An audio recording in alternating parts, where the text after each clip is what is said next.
الحمد لله نحمده ونستعينه ونستغفره ونؤمن به ونتوكل عليه ونعوذ بالله من شرور أنفسنا ومن سيئات أعمالنا من يهده الله فلا مضل له ومن يضلله فلا هادي له ونشهد أن لا إله إلا الله وحده لا شريك له ونشهد أن سيدنا ومولانا محمدًا عبده ورسوله أما بعد فأعوذ بالله من الشيطان الرجيم بسم الله الرحمن الرحيم يا أيها الرسول بلغ ما أنزل إليك من ربك قال الله تبارك وتعالى في مقام آخر محمد رسول الله والذين معه أشداء على الكفار رحماء بينهم تراهم ركعا سجدا يبتغون فضلا من الله ورضوانا قال النبي صلى الله عليه وسلم خيركم من تعلم القرآن وعلمه صدق الله العظيم وصدق رسوله النبي الكريم ونحن على ذلك لمن الشاهدين والشاكرين والحمد لله رب العالمين دنیا کے شاعروں کا دیوان پڑھ کے دیکھو دنیا کے شاعروں کا دیوان پڑھ کے دیکھو پھر اس کے بعد رب کا قرآن پڑھ کے دیکھو آنکھیں بھی ہوں گی روشن دل بنے گا گلشن تم صرف ایک سورت رحمان پڑھ کے دیکھو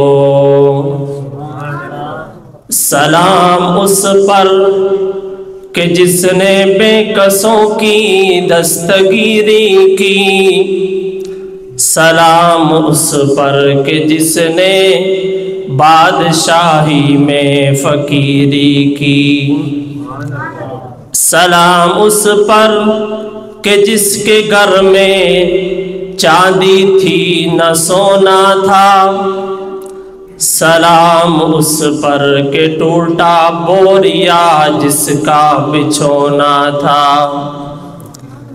ان اللہ وملائکتہ یصلون علی النبی یا ایہا الذین آمنوا صلوا علیہ وسلموا تسلیما تمام احباب محبت عقیدت کے ساتھ درود و سلام پیش کریں اللہم صلی علی محمد وعلى آل محمد كما صليت على إبراهيم وعلى آل إبراهيم إنك حميد مجيد اللهم بارك على محمد وعلى آل محمد كما باركت على إبراهيم وعلى آل إبراهيم إنك حميد مجيد۔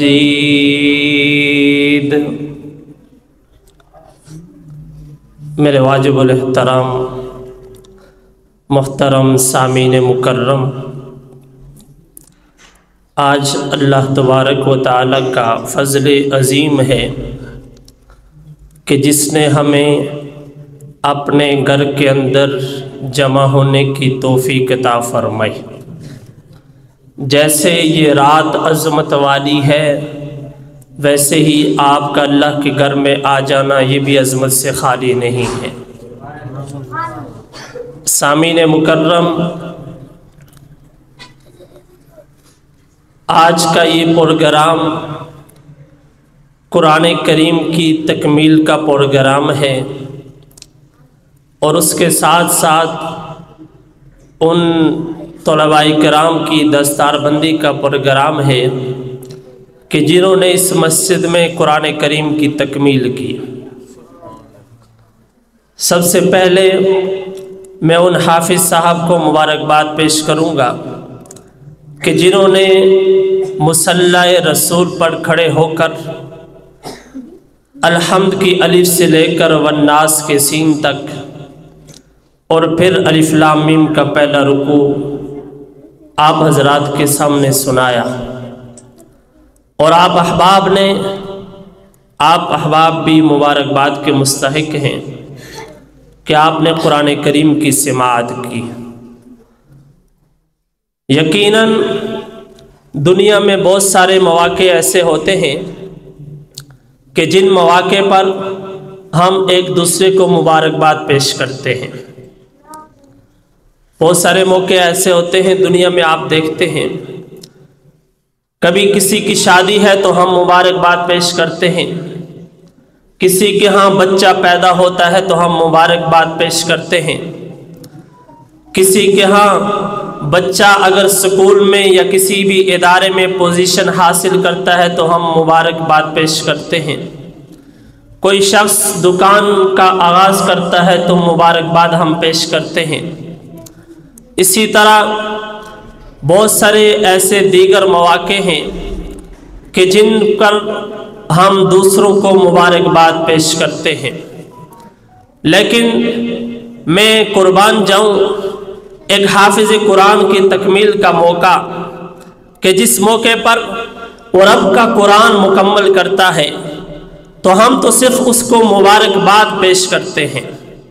ہم تو اتنا ہی کہہ سکتے ہیں کہ حافظ صاحب نے قرآن کریم سنایا، بہت اچھا کام کیا، میں ان کو مبارکباد پیش کرتا ہوں۔ لیکن اللہ کے فرشتے اس حافظ جب وہ قرآن پڑھ رہا ہوتا ہے تو اس کے لبوں کو چوم رہے ہوتے ہیں۔ قرآن حافظ اپنی زبان سے پڑھ رہا ہوتا ہے اور اللہ کے مقرر کردہ فرشتے اس کی زبان کو چوم رہے ہوتے ہیں، اس کے ہونٹوں کو بوسہ دے رہے ہوتے ہیں۔ آج دیگر بہت سارے ایسے امور ہمارے سامنے آتے ہیں کہ ہم وہ کرتے ہیں تو ہمیں دنیا والے ہمارے ہاتھوں کو آ کے چومتے ہیں۔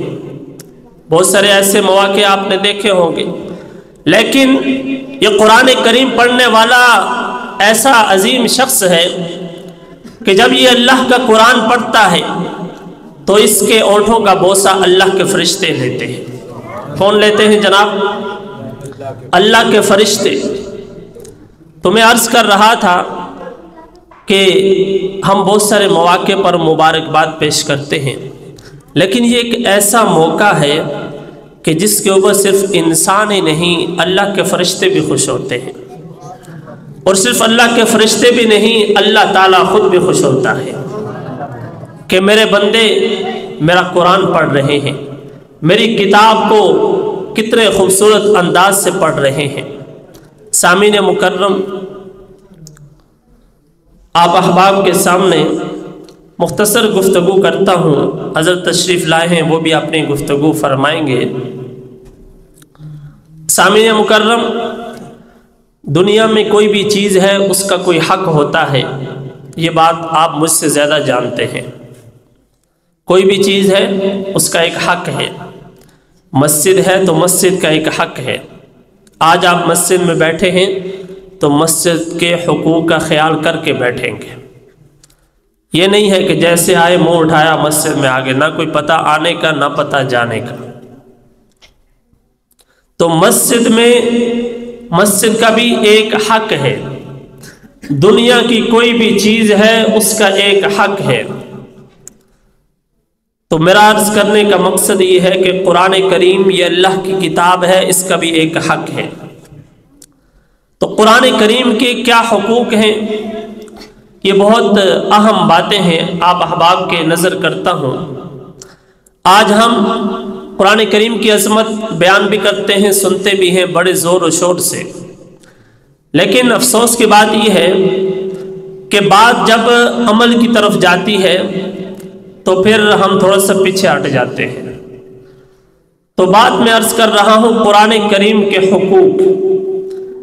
بہت سارے حقوق ایسے ہوں گے جن کا مجھے بھی علم ہے، آپ کو بھی ہے، لیکن بہت سارے حقوق ایسے بھی ہیں جن کا ہمیں علم نہیں ہے اور ہماری داڑیاں سفید ہو چکی ہیں۔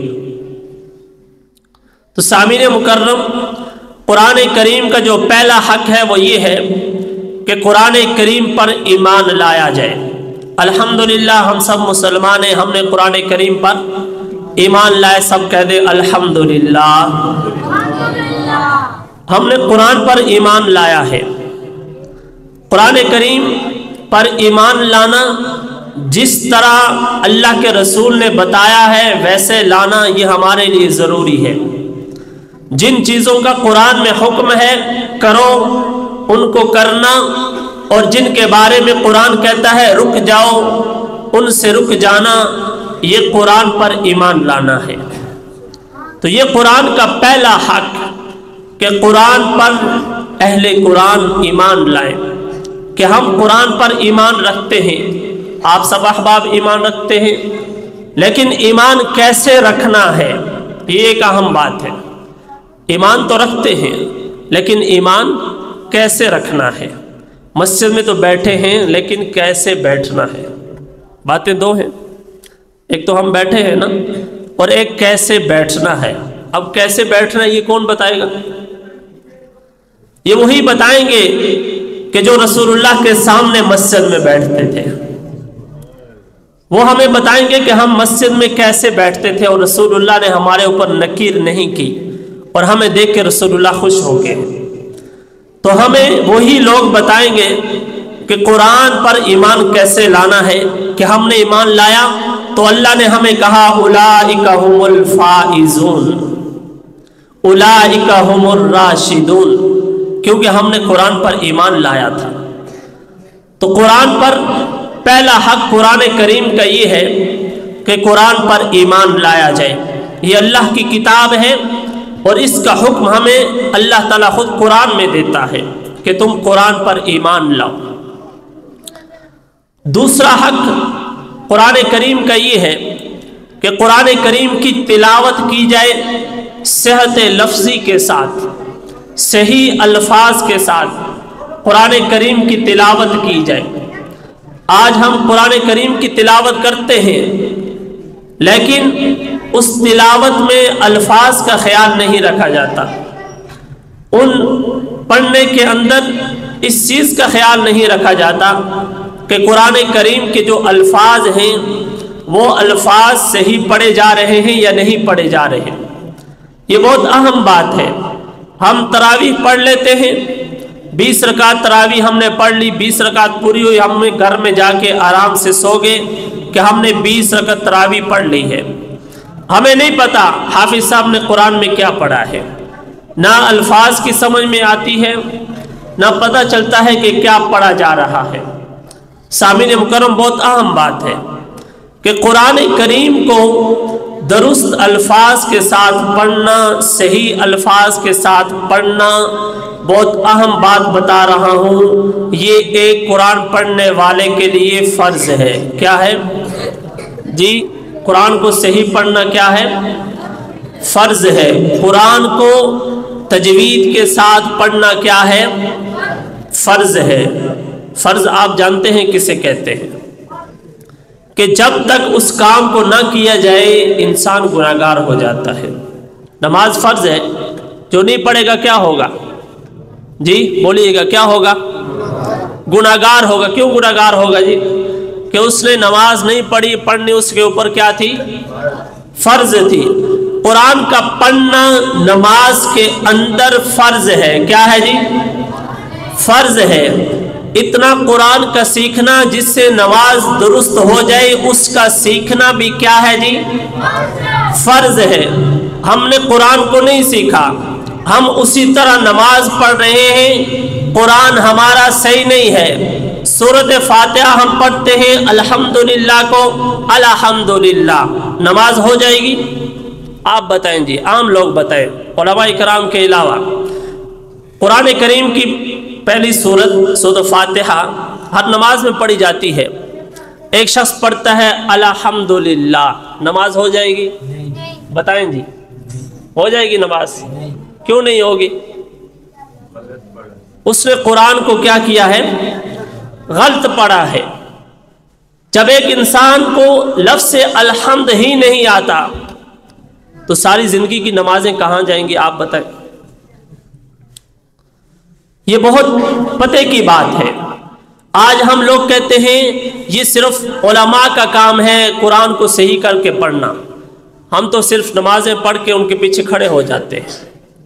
اور ایک آپ کے فائدے کی بات بتا دیتا ہوں، اگر آپ کو قرآن صحیح پڑھنا نہیں بھی آتا، آپ ایک امام صاحب کے پیچھے نماز پڑھ رہے ہیں تو آپ کی نماز ہو جائے گی۔ پتہ ہے جی کیوں ہو جائے گی؟ جی امام صاحب کے پیچھے جب آپ نماز پڑھ رہے ہیں، آپ کو قرآن پڑھنا نہیں آتا، آپ کی نماز ہو جائے گی۔ کیوں ہو جائے گی جی؟ کون بتائے گا؟ امام صاحب پڑھ رہے ہیں اور آپ پیچھے سن رہے ہیں، خاموش کھڑے ہیں، قرآن نہیں پڑھنا آ رہا، خاموش امام کے پیچھے کھڑے ہیں، قرآن امام پڑھ رہا ہے۔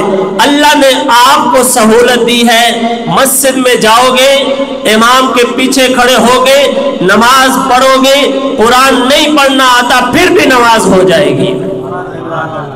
یہ ہے جماعت کی برکت۔ لوگ کہتے ہیں ہم اپنی نماز پڑھ لیں گے، بہت سارے لوگ کہتے ہیں ابھی دکان کا ٹائم ہے، بعد میں اپنی پڑھ لیں گے۔ تو جب آپ اپنی نماز پڑھیں گے تو اپنی نماز کے اندر قرآن کو صحیح پڑھنا آپ کے لیے فرض ہے۔ کیا ہے جی؟ تو جب فرض ادا نہیں ہوگا تو نماز ہو جائے گی؟ نہیں ہوگی۔ تو اس لیے اتنا قرآن کریم کا سیکھنا اور اس کو صحیح کر کے پڑھنا ہر مسلمان پر فرض ہے۔ کس پر فرض ہے؟ ہر مسلمان پر۔ یہ نہیں صرف قاری صاحب پر فرض ہے کہ وہ قرآن اچھا پڑھنے والا ہو۔ آج جب ہم مسجد کے لیے امام صاحب تلاش کرتے ہیں تو ہم کیا کہتے ہیں جی؟ بڑے خوبصورت قرآن پڑھنے والے قاری صاحب ہونے چاہیے۔ ہم سب اس بات کا کرتے ہیں کہ قاری صاحب ایسے ہوں جو قرآن اچھا پڑھنے والے ہوں۔ بہت اچھی بات ہے، ہم اس چیز کا خیال رکھیں، لیکن ساتھ ساتھ ہم یہ بھی خیال رکھیں کہ ہمارا قرآن بھی صحیح ہونا چاہیے، کیونکہ ہر وقت نماز قاری صاحب کے پیچھے نہیں ہوتی، سنت نفل تو اپنے ہی پڑھنے ہوتے ہیں۔ تو یہ قرآن کا دوسرا حق، قرآن کو صحیح پڑھنا، صحیح الفاظ کے ساتھ پڑھنا۔ تو میں نے بات وضاحت سے آپ کے سامنے عرض کر دی کہ یہ ہر مسلمان پر فرض ہے، صرف قراء کرام پر فرض نہیں ہے۔ ہاں جو ہمارے ہاں ایک تجوید پڑھائی جاتی ہے، اس کے مختلف کورسز ہیں، وہ ایک الگ چیز ہے، لیکن قرآن کو صحیح الفاظ کے ساتھ پڑھنا یہ ہر مسلمان پر فرض ہے۔ تو کون کون اس فرض کو ادا کرے گا جی؟ کون کون اس فرض کو ادا کرے گا کہ وہ قرآن کو صحیح پڑھے گا؟ یہ قرآن کا حق ہے۔ ہم نے اگر یہ حق ادا نہیں کیا تو ہم قرآن کے مجرم ہیں۔ کس کے مجرم ہیں؟ قرآن کے مجرم ہیں۔ آج یہاں پر آپ کو دیگر مجرم مل جائیں گے، فلاں جگہ کا مجرم ہے، فلاں جگہ کا مجرم ہے، فلاں جگہ کا مجرم ہے، لیکن اگر میں یہ کہوں نا کہ ہم سب قرآن کے مجرم ہیں تو بات جھوٹی، بولے جھوٹی نہیں ہے، کیونکہ ہم نے قرآن کا حق نہیں ادا کیا، ہم نے قرآن کو سیکھ کر صحیح نہیں پڑھا۔ اور جب انسان قرآن صحیح پڑھتا ہے تو پھر کیا ہوتا ہے، وہ قرآن انسان کے دل میں اتر جاتا ہے۔ یہی قرآن تھا نا جب صحیح پڑھا جا رہا تھا تو اس کو سن کے حضرت عمر فاروق کا دل نرم ہو گیا تھا۔ یہی قرآن تھا جب پڑھا جا رہا تھا تو حضرت عمر کے دل کی میل ختم ہو گئی رہی تھی، اور حضرت عمر نے وہ قرآن پڑھ کے اسلام قبول کر لیا تھا۔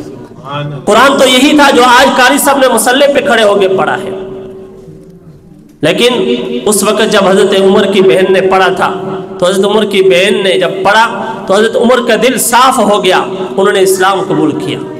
یہی قرآن ہے، جب اس کو صحیح پڑھا جاتا ہے تو پھر جب ماں صحیح قرآن پڑھتی ہے تو بیٹا نیزے پہ قرآن سناتا ہے۔ یہی قرآن ہے کہ جب اس قرآن کو انسان صحیح پڑھتا ہے تو اس قرآن کو سننے والوں کی آنکھوں سے آنسو جاری ہو جاتے ہیں۔ قرآن خود کہتا ہے وَإِذَا سَمِعُوا مَا أُنزِلَ إِلَى الرَّسُولِ تَرَىٰ أَعْيُنَهُمْ تَفِيضُ مِنَ الدَّمْعِ مِمَّا عَرَفُوا مِنَ الْحَقِّ۔ قرآن کہتا ہے کہ جب قرآن صحیح پڑھا جاتا ہے تو سننے والوں کی آنکھوں سے آنسو جاری ہو جاتے ہیں۔ آج میری اور آپ کی آنکھوں سے آنسو نہیں جاری ہو رہے، کیا وجہ ہے؟ کبھی آپ نے سوچا؟ حالانکہ قرآن جب پڑھا جاتا ہے، حضور نے فرمایا کہ جب قرآن پڑھا جائے تو قرآن کی یہ اثر ہے، یہ تاثیر ہے کہ وہ سننے والوں کو اس حالت پر مجبور کر دیتا ہے۔ ایک ہمارے لاہور کے بزرگ ہیں، آپ نے نام سنا ہوگا، داتا علی حجویری صاحب، نام سنا ہے نا؟ داتا دربار جو لاہور میں ہے، ان کا نام کیا تھا بزرگوں کا؟ کوئی شخص بتائے گا؟ ماشاءاللہ جی، بھائی کو نام آ رہا ہے، کیا نام ہے جی بھائی جان؟ عثمان بن علی۔ کیا نام تھا جی حضرت داتا گنج بخش علی حجویری کا؟ یاد کر لیں، بابا جی کا نام آج یاد کر لیں، کیا نام ہے؟ عثمان۔ کیا نام تھا جی؟ عثمان نام تھا۔ تو عثمان بن علی، ان کے والد کا نام علی تھا۔ ان سے کسی نے پوچھا کہ اگر کوئی شخص قرآن پڑھ رہا ہے، سن رہا ہے، اس کی کیفیت یہ نہیں بڑھ رہی کہ وہ روئے، تو انہوں نے فرمایا پھر اس شخص کو چاہیے کہ وہ اپنے مقدر پر روئے۔ کس پر روئے جی؟ اپنے مقدر پر روئے کہ وہ اللہ کا قرآن پڑھ رہا ہے، سن رہا ہے، اسے رونا نہیں آ رہا۔ تو سامعین مکرم، یہ بات سوچنے کی ہے، کیا ہماری حالت ایسی ہو رہی ہے آج؟ یہ قرآن کا دوسرا حق کہ قرآن کی تلاوت صحیح کی جائے، صحیح الفاظ کے ساتھ اس کی ادائیگی کی جائے، اور قرآن کا تیسرا حق قرآن کو سمجھ کر پڑھا جائے، اس کے معانی، مفاہیم کو، مطالب کو سمجھا جائے۔ اس کے لیے مختلف کورسز ہوتے ہیں۔ آپ اپنی مسجد میں بھی یہ کام شروع کر سکتے ہیں کہ آپ کو آپ کے مسجد کے امام صاحب درس قرآن کی صورت میں قرآن پڑھائیں اور آپ قرآن کو پڑھیں، سمجھیں، یہ صورت بھی ہو سکتی ہے۔ تو قرآن کریم کا جو تیسرا حق ہے، قرآن کو سمجھ کر پڑھنا ہے، اور جب تک انسان قرآن کو سمجھے گا نہیں، قرآن کا یہ حق ادا نہیں ہوگا۔ یہ بہت اہم بات ہے کہ ہمارے پاس اگر کوئی خط آ جاتا ہے، کسی نے خط بھیج دیا موبائل پہ، آج کل میسج آ گیا، ہمیں نہیں سمجھ میں آ رہا کہ یہ جو لکھا ہوا ہے اس کا مطلب کیا ہے، تو ہم کدھر جاتے ہیں؟ کہاں جاتے ہیں جی؟ ہم دوسروں کے پاس جاتے ہیں، مجھے سمجھاؤ یار یہ میسج میں میرے دوست نے کیا لکھا ہے۔ ہاں جی بابا جی، جاتے نہیں جاتے؟ جاتے ہیں جی، کیونکہ ہمیں میسج سمجھ نہیں آ رہا، وہ میسج جو میرے دوست نے لکھا ہے۔ اور جب مجھے اللہ کا قرآن سمجھ نہیں آ رہا، میں امام صاحب کے پاس نہیں جاتا ہوں کہ امام صاحب یہ میرا اللہ کیا کہہ رہا ہے، مجھے بتاؤ نا۔ فاتحہ کے اندر روز میں فاتحہ پڑھتا ہوں، مجھے کیا کہ میرا اللہ کہہ رہا ہے۔ کبھی ہم میں سے کوئی بندہ آیا امام صاحب کے پاس کہ یار امام صاحب سورۃ فاتحہ ہی بتا دو ہمیں، روزانہ ہمیں پڑھاتے ہو، سناتے ہو نماز کے اندر، کہ یہ اللہ ہم سے کیا کہہ رہا ہے۔ سامعین مکرم، یہ قرآن کا تیسرا حق ہے کہ قرآن کو سمجھ کر پڑھا جائے، قرآن کے معنی، مفاہیم، مطالب کو سمجھا جائے اور پھر اس کو پڑھا جائے۔ قرآن کریم کا چوتھا حق، قرآن کریم کی اشاعت کی جائے، اس کو پھیلایا جائے، اس کو عام کیا جائے۔ آج مدارس کی صورت میں قرآن کو عام کیا جا رہا ہے۔ صحابہ کرام نے اپنے دور کے اندر یہ کام کیا کہ قرآن کریم کو عوام الناس تک منتقل کیا، اور ایسے منتقل کیا کہ ان کے بعد آنے والے اس بات کی گواہی دینے لگے کہ اللہ کے نبی کے صحابہ نے قرآن کو جیسے اللہ کے رسول سے لیا تھا ویسے ہم تک پہنچا دیا ہے۔ پہنچایا یا نہیں پہنچایا؟ بولیے گا، ہم تک قرآن کس سے پہنچایا ہے؟ جی آواز نہیں آ رہی، آواز پھر بھی نہیں آ رہی۔ صحابہ نے قرآن پہنچایا ہے۔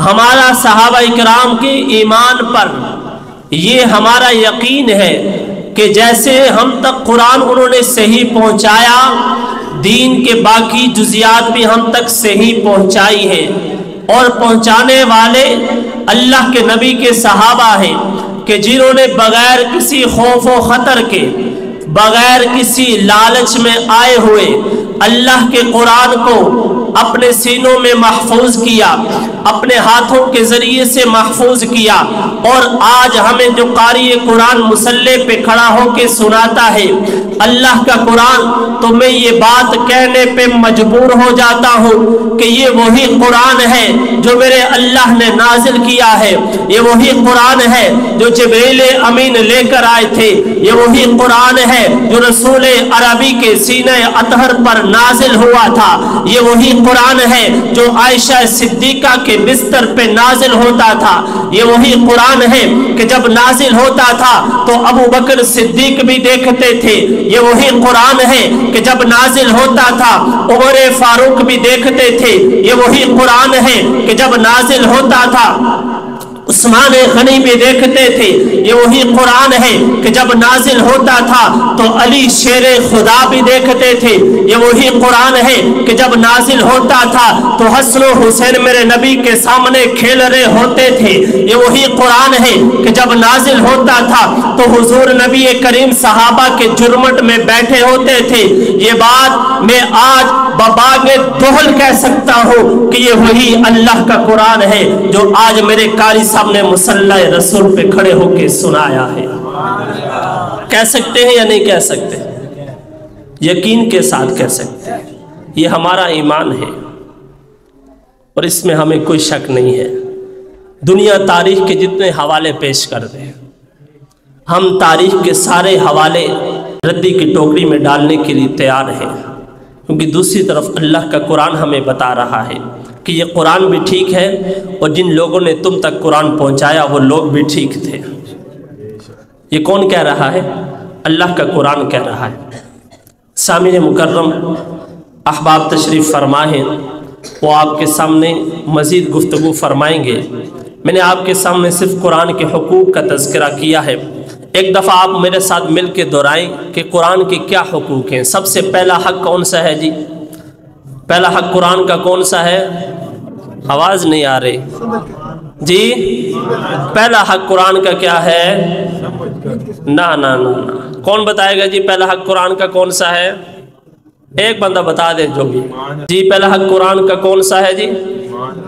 قرآن پر ایمان لانا، یہ قرآن کا کون سا حق ہے؟ پہلا حق۔ سارے بولے جی قرآن کا پہلا حق کیا ہے؟ قرآن پر ایمان لانا، یہ قرآن کا پہلا حق ہے۔ قرآن کا دوسرا حق کیا ہے؟ دوسرا حق قرآن کا کیا ہے؟ کون بتائے گا جی؟ نا جی، دوسرا حق کیا ہے قرآن کا؟ قرآن کو صحیح الفاظ کے ساتھ پڑھنا۔ کیا پڑھنا ہے جی؟ آواز سے بتائیں تاکہ آپ کو یاد رہے گا۔ صحیح الفاظ کے ساتھ قرآن کو پڑھنا، اور یہ ہر مسلمان کے اوپر کیا ہے؟ فرض ہے۔ کیا ہے؟ فرض ہے۔ تیسرا حق قرآن کا کیا ہے جی؟ ہاں ابھی بات آئی ہے، کیا ہے جی تیسرا حق؟ قرآن کو سمجھ کر پڑھنا۔ اور چوتھا حق قرآن کا کیا ہے؟ قرآن کریم کو اشاعت کرنا، اس کو پھیلانا۔ دیگر بھی بہت سارے حقوق ہیں، لیکن یہ بنیادی حقوق میں نے آپ کے سامنے رکھے ہیں۔ علماء کرام تشریف فرما ہے، وہ آپ کے سامنے گفتگو فرمائیں گے۔ اللہ تبارک و تعالی ہم سب کو قرآن کریم کے حقوق کا خیال رکھنے کی توفیق عطا فرمائے۔